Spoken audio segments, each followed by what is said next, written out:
Hello friends, स्वागत है आपका अपने यूट्यूब चैनल ग्रोइंग स्टडी में। आज अपन समझेंगे इस वीडियो में अक्टूबर मंथ का फोर्थ वीक का करंट अफेयर्स। ठीक है। और अक्टूबर क्या है, अक्टूबर का पूरा करंट अफेयर्स कंप्लीट हो जाएगा। ठीक है, फिर अपन आगे वीडियो में नवंबर फर्स्ट वीक का स्टार्ट करेंगे। ठीक है, तो समझते हैं। देखो, हरिमाऊ शक्ति अभ्यास 2023 का भारत के उरमोई छावनी में शुरू हुआ। तो हरिमाऊ जो एक्सरसाइज है, हरिमाऊ, ठीक है, ये किन दो देशों के बीच में, पहले सीधा सीधा यही याद रखो। ठीक है, सीधा क्वेश्चन बनेगा। तो भारतीय और मलेशियाई सेना के बीच एक संयुक्त द्विपक्षीय प्रशिक्षण अभ्यास है, एक्सरसाइज हरिमाऊ शक्ति। ठीक, नाम याद रखना, सीधा सीधा ऐसे क्वेश्चन बन जाएगा कि हरिमाऊ शक्ति एक्सरसाइज किन दो देशों के बीच में, तो भारत और मलेशिया। ठीक है, याद रखना। आगे देखो, एक और एक्सरसाइज है, भारत और कजाकिस्तान। भारत और कजाकिस्तान के बीच 30 अक्टूबर को कजाकिस्तान के ओटार में अभ्यास काजिंद, ठीक है, काजिंद नहीं, काजिंद इसका नाम है, 2023 शुरू हुआ। ठीक है, तो इसके नाम से पता चल रहा है काजिंद यानी कि कजाकिस्तान और हिंद यानी कि भारत। ठीक है, तो याद रखना। तो भारत और कजाकिस्तान के बीच में कौन सी है, अभ्यास काजिंद। ठीक है, याद रखना। और हरिमाऊ किसके बीच में, भारतीय और मलेशिया सेना के बीच। ठीक, याद रखना। तो ये काजिंद एक्सरसाइज है, 2016 में भारत और कजाकिस्तान ने इसे स्टार्ट किया था। ठीक है, ये संयुक्त अभ्यास को पहले एक्सरसाइज प्रबल दोस्तिक, ठीक है, इसके नाम से जाना जाता था, लेकिन दूसरे संस्करण के बाद इसका नाम बदल दिया गया, फिर एक्सरसाइज काजिंद कर दिया गया। ठीक है, तो ये याद रखना। ठीक, आगे देखते हैं।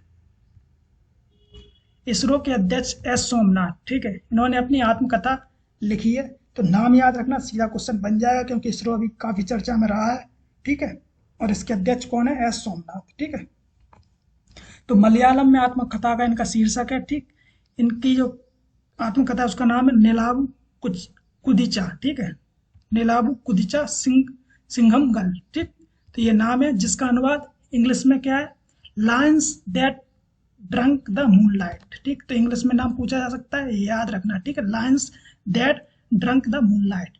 ठीक है, तो ये किसकी आत्मकथा है, एम एस सोमनाथ की, याद रखना। ठीक है, यह श्री सोमनाथ की अध्यक्षता में इसरो के चंद्रमा मिशन चंद्रयान 3 की भारी सफलता से प्रेरित है। ठीक है, जिसमें चंद्रयान 3 के बारे में ही बताया गया है, जिससे भारत को देशों की एक विशिष्ट लीग में पहुंचा दिया है। तो इन सब चीज़ों का वर्णन इस पुस्तक में है। इसका उद्देश्य, इसका एकमात्र उद्देश्य लोगों को जीवन में प्रतिकूलताओं से जूझते हुए अपने सपनों को साकार करने के लिए प्रेरित करता है। काफ़ी अच्छी इनकी आत्मकथा है। ठीक है, इसमें सब चीज़ों के बारे में बताया, और खासकर चंद्रयान 3 के बारे में ही बताया, जो करंट में काफ़ी चर्चा में रहा है। ठीक है, नाम याद रखना, Lions that drunk the moonlight. ठीक है, और इसका जो मलयालम में नाम है वो भी नाम याद रखना, लेकिन इंग्लिश में ही ज़्यादातर पूछा जाता है। ठीक है, तो मलयालम में इसका नाम क्या है, निलावु कुदिचा सिंगम गल। ठीक, याद रखना। आगे देखो, 23 अक्टूबर को महान स्पिनर बिशन सिंह बेदी का 70 वर्ष की आयु में दिल्ली में निधन हो गया। तो नाम याद रखना, बिशन सिंह बेदी किस स्पोर्ट से रिलेटेड, तो क्रिकेट से। क्योंकि सीधा क्वेश्चन बन सकता है कि हाल ही में स्पिनर बिशन सिंह बेदी का निधन हुआ है, वो किस खेल से है, तो क्रिकेट, याद रखना। ठीक है, उन्होंने 1967 से 1979 के बीच भारत के लिए 67 टेस्ट मैच खेले और 266 विकेट लिए। ये डेटा याद नहीं रखना है। ठीक है, भारत में उन्हें स्पिन का सरदार कहते थे, ये याद रखना, पूछा जा सकता है स्पिन का सरदार किसे कहते थे, तो बिशन सिंह बेदी को। ठीक है, याद रखना। आगे देखो, अमोल मजूमदार, नाम याद रखना, इम्पोर्टेंट है। अमोल मजूमदार को भारत की महिला क्रिकेट टीम के मुख्य कोच बनाया गया है। ठीक, तो याद रखना, अमोल मजूमदार। ठीक है, भारत की महिला क्रिकेट टीम के कोच। उनकी नियुक्ति रमेश पवार के बाद ये। ठीक है, इससे पहले रमेश पवार थे भारतीय महिला क्रिकेट टीम के कोच। रमेश पवार को दिसंबर 2022 में कोच पद से हटा दिया गया था, मतलब दिसंबर 2022, लगभग 1 साल हो गए तब से ये पद खाली था, अब जाके ये भरा है। ठीक है, याद रखना। मजूमदार के कौन है, इन्होंने 171 मैचों में 30 शतकों सहित 11,000 से अधिक प्रथम श्रेणी रन बनाए। ठीक है, जो रणजी ट्रॉफी में सर्वाधिक रन बनाने का रिकॉर्ड इन्हीं के नाम है अभी फिलहाल। ठीक है, अमोल मजूमदार को। ठीक, उन्होंने मुंबई और असम की क्रिकेट टीमों के लिए खेला है। उन्होंने रणजी ट्रॉफी में सबसे ज्यादा रन बनाने का रिकॉर्ड अपने नाम किया है। ठीक, याद रख। आगे देखो, श्रीलंकाई कैबिनेट ने भारतीय और 6 अन्य देशों के नागरिकों को मुफ्त पर्यटन वीजा देने की मंजूरी दी है। तो सीधा सीधा क्वेश्चन ऐसा बनेगा कि एमपीपीएससी क्वेश्चन ऐसे पूछ रहा जो भारत के पड़ोसी देश है वहां से क्वेश्चन पूछता है करंट से रिलेटेड करके। ठीक है, तो श्रीलंका में का पिछले साल संकट भी रहा, आर्थिक संकट भी रहा है। ठीक है, तो करंट में रहा है श्रीलंका काफी। ठीक, तो ऐसा क्वेश्चन बन सकता है भारत के पड़ोसी किस देश ने वीजा मुफ्त, यानी कि भारत सहित अन्य 6 देशों को वीजा मुफ्त देने का मंजूरी दी है। ठीक है, तो वो है श्रीलंका। नाम याद रखना। ठीक है, भारतीय और 6 अन्य देश, तो 6 अन्य देश भी याद रख लेना, भारत को भी याद रखना। ठीक है, पायलट प्रोग्राम के तहत जो श्रीलंका में उनका पायलट प्रोग्राम चल रहा है उसके तहत भारतीयों को श्रीलंका में मुफ्त वीजा मिलेगा। यह प्रोग्राम 31 मार्च 2024 तक जारी रहेगा। ठीक है, 31 मार्च 2024 तक क्या रहेगा, फ्री वीजा रहेगा। ठीक है, और 6 अन्य देश कौन से है, रूस को भी मिलेगा, चीन है, थाईलैंड है, मलेशिया है, इंडोनेशिया और जापान, ये अन्य 6 देश है। ठीक है, टोटल 7 देशों को इन्होंने वीजा मुफ्त कर दिया है। ठीक है, इस कदम का उद्देश्य क्या है, श्रीलंकाई के पर्यटन उद्योग को पुनर्जीवित करना, क्योंकि जो आर्थिक संकट आया था उसको उसमें इसका बहुत बड़ा योगदान था पर्यटक का श्रीलंका में। इसे 2026 तक 5 बिलियन आगमन का लक्ष्य बनाने के लिए किया गया है इसका। ठीक है, पायलट प्रोग्राम जो इनका चल रहा है। ठीक है, महामारी से पहले पर्यटन श्रीलंका में विदेशी मुद्रा का प्रभाव तीसरा सबसे बड़ा स्रोत था, यानी कि जो महामारी आई थी कोरोना उससे पहले जो श्रीलंका में जो मुद्रा का प्रभाव था वो तीसरा सबसे बड़ा स्रोत, मतलब मुद्रा में बाहर से आने का जो स्रोत है उसमें तीसरे नंबर पे आता था इनका पर्यटन, यानी पर्यटन से काफी पैसा आता है श्रीलंका में। ठीक है, तो महामारी के बाद तो सब बंद ही हो गया था आना जाना। ठीक, उसके बाद फिर आर्थिक संकट आ गया, तो तब से इनकी श्रीलंका की आर्थिक कंडीशन बहुत खराब, इसीलिए इन्होंने मुफ्त वीजा दिया, इससे लोग आए, ठीक है, घूमे, पर्यटन को बढ़ावा मिले और इकोनॉमिक कंडीशन थोड़ी अच्छी हो। ठीक, तो याद रखना। आगे देखो, पीएम मोदी ने चित्रकूट के तुलसी पीठ में 3 पुस्तकों का विमोचन किया है। तीनों पुस्तकों के नाम याद रखना, इम्पोर्टेंट है।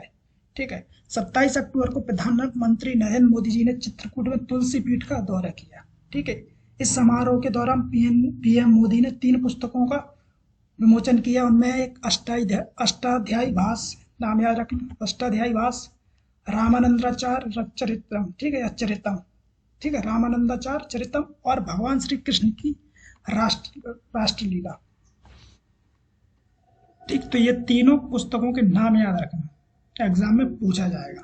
ठीक है, प्रधानमंत्री मोदी ने जगत गुरु रामभद्राचार्य का अभिवादन किया और उनके विशाल ज्ञान और योगदान का उल्लेख भी किया है। ठीक है, रामभद्राचार्य को लोग जानते हैं, काफी लोग आप लोग भी जानते होंगे। ठीक है, 2015 में स्वामी जी को, यानी कि रामभद्राचार्य जी को पद्म विभूषण से भी सम्मानित किया गया। ठीक है, तुलसीपीठ मध्य प्रदेश के चित्रकूट में एक धार्मिक और सामाजिक सेवा संस्थान है और जगत गुरु रामभद्राचार्य ने इसकी स्थापना 1987 में की। अब करंट में तो ये भी क्वेश्चन बन जाएगा कि तुलसीपीठ की स्थापना कब और किसने की, तो 1987 में जगत गुरु रामभद्राचार्य ने की है। ठीक है, तो 2-3 पॉइंट है, याद रखना। जो पुस्तकें हैं उन तीनों पुस्तकों का नाम याद रखना। ठीक है, ये है रामभद्राचार्य जी। ठीक, काफी लोग जानते होंगे इनको। ठीक है, ये नेत्रहीन है। ठीक, कई बार प्रवचन टीवी पर भी देखा होगा, न्यूज में भी देखा होगा। ठीक, काफी प्रसिद्ध है और काफी अच्छे संत है। ठीक, याद रखना। आगे देखो, पश्चिमी घाट के शोधकर्ताओं द्वारा मशरूम की एक नई प्रजाति की पहचान की गई। ठीक है, वेस्टर्न घाट के शोधकर्ताओं द्वारा मशरूम की एक नई प्रजाति की पहचान की गई। तो जो नई प्रजाति उसका नाम याद रखना। ठीक है, क्योंकि करंट में एग्जाम में पूछा जाएगा। तो मशरूम की नई प्रजाति का नाम क्या है, देखो, इसकी नई प्रजाति का नाम है कैंडोलेओमाइसिस, कैंडोलेओमाइसिस अल्बोस्क्वामोसस। ठीक है, या एल्बोस्क्वामोसस। इसका नाम काफी बड़ा है। ठीक है, 2-4 बार पढ़ोगे तो याद हो जाएगा। ठीक, तो इसका नाम याद रखना, ऐसे सीधा क्वेश्चन बन जाएगा। Jawaharlal Nehru tropical botanical garden and research institute के परिसर में शहद पीली रंग की कैप वाला एक छोटा नाजुक दिखने वाला मशरूम पाया गया है। ठीक है, इसकी पहचान एक नई प्रजाति के रूप में की गई। ठीक है, शोधकर्ताओं ने नई प्रजाति को जीनस कैंडोलोमाइसिस से संबंधित बताया है, जो एक अपेक्षाकृत छोटा जीनस है जिसकी दुनिया भर में केवल 35 प्रजातियां पाई गई हैं। ठीक है, इसलिए इंपोर्टेंट हो जाता है। ठीक, एल्बोस्क्वामोसस का अर्थ क्या होता है, इसके पायल या कैप पर सफेद ऊनी स्केल जैसी संरचनाएं होती है। ठीक, तो ये अपन को ज्यादा याद नहीं रखना, अपन को इसका नाम याद रखना है और कहाँ पे हुए, पश्चिमी घाट में। ठीक है, ज्यादा हो तो Jawaharlal Nehru tropical botanical garden and research institute, ये नाम याद रखना। ठीक है, इतना याद रखना काफी है। आगे देखो, यूनेस्को ने कोझिकोड को साहित्य शहर का और ग्वालियर को संगीत शहर का नाम दिया है, तो याद रखना इम्पोर्टेंट। ठीक है, एमपी के लिए और एमपी के एग्जाम के लिए ग्वालियर का जो नाम मिला है संगीत का शहर है, याद रखना।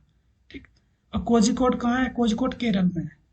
ठीक है, तो 55 शहरों को यूनेस्को द्वारा 7 रचनात्मक क्षेत्रों शिल्प और लोक कला, डिजाइन, फिल्म, गैस्ट्रोनॉमी, साहित्य, मीडिया, कला और संस्कृत में नामित किया है। ठीक है, तो कुछ 55 देशों को शहरों को किया है। इसमें इंडिया के 2 शहर हैं, साहित्य का शहर जो कोझिकोड केरल का, और संगीत का शहर ग्वालियर। ठीक है, ये नाम दिए याद रखना। तो केरल के कोझिकोड, ठीक है, साहित्य के शहर के रूप में नामित किया गया, जबकि मध्य प्रदेश के ग्वालियर को संगीत का शहर। ठीक है, सिटी ऑफ लिटरेचर, ठीक, सिटी ऑफ म्यूजिक, याद रखना। ठीक है, आगे देखो, क्रिकेट के आइकन एम एस धोनी को भारतीय स्टेट बैंक के ब्रांड एम्बेसडर बनाया गया है, तो याद रखना। ठीक है, इतना ही याद रखना कि भारतीय स्टेट बैंक के ब्रांड एम्बेसडर कौन बने हाल ही में, तो एम एस धोनी। ठीक, याद रखना। आगे देखो, लियोन मेस्सी, ठीक है, इनको 2023 का बैलन डी'ओर विजेता नामित किया गया है। ठीक है, जिन्हें अवार्ड मिला है बैलन डी'ओर अवार्ड 2023 का। ठीक, लियोन मेसी ने 8वां बैलन डी'ओर जीता है। ठीक, तो 8 ये अवार्ड जीत चुके हैं बैलन डी'ओर, तो याद रखना। ठीक है, ये रोनाल्डो से 3 बैलन डी'ओर आगे हैं, यानी कि रोनाल्डो मिले उससे आगे, यानी कि रोनाल्डो 5 मिले, इनको 3 मिल चुके, 8 मिल चुके हैं, यानी कि 3 आगे। ठीक है, तो ये हो गए पुरुषों में। महिलाओं में जो है फुटबॉलर एटाना बोनमती, ये नाम भी याद रखना, इनको मिला है महिला में बैलन डी'ओर पुरस्कार। ठीक है, ये कौन देता है? तो बैलन डी'ओर फ्रांसीसी समाचार पत्रिका द्वारा दिया जाता है, फ्रांस फुटबॉल द्वारा प्रस्तुत एक वार्षिक फुटबॉल पुरस्कार है। ठीक है, तो फ्रांसीसी समाचार पत्रिका द्वारा दिया जाता है। ठीक है, तो ये याद रखना। ठीक, मेसी का नाम भी याद रखना, और जो महिला है एटाना बोनमती, उनका भी नाम याद रखना। ठीक है, तो इसमें क्या है, 4th वीक का करंट अफेयर अपन कंप्लीट कर चुके हैं। ठीक, तो जो अक्टूबर का पूरा है वो कंप्लीट हो गया करंट अफेयर्स। ठीक, अपन नवंबर का स्टार्ट करेंगे। और इंडियन हिस्ट्री की सीरीज भी चल रही है, उसमें बौद्ध धर्म, जैन धर्म कंप्लीट हो चुके हैं, उसकी भी लिंक मिल जाएगी डिस्क्रिप्शन में। मिलते हैं अगले वीडियो में। जय हिंद।